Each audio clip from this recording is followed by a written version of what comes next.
এখন যে পাহাড়টা দেখতে পাচ্ছেন এটাই সে পাহাড় যেখানে আল্লাহ রাব্বুল আলামিন তার প্রিয় বান্দা হযরত মুহাম্মদ সাল্লাল্লাহু আলাইহি সাল্লামকে শত্রুদের কাছ থেকে রক্ষা করেছিলেন। এই পাহাড়ের নাম গারে সর।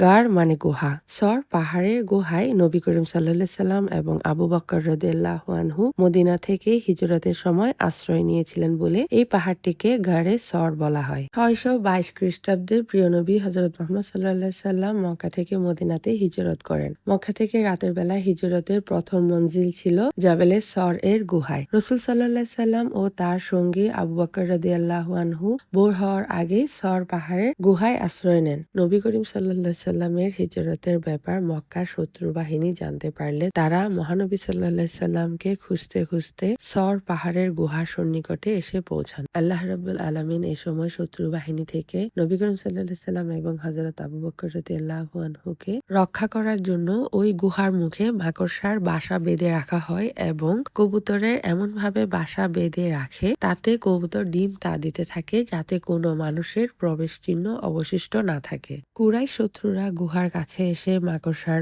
বাসা এবং কবুতরের ডিমে তা দেওয়ার বিষয়টি দেখে তারা মনে করেন যে এই গুহায় কোনো মানুষের প্রবেশ করা সম্ভব নয়, তাই তারা গুহায় প্রবেশ না করে চলে যায়। সময়ের স্বল্পতার কারণে আমি গড়ের সরের একদম উপরে যেতে পারিনি, তবে এখন 20 রিয়াল দিয়ে অনেক গাড়ি উপর পর্যন্ত নিয়ে যায়।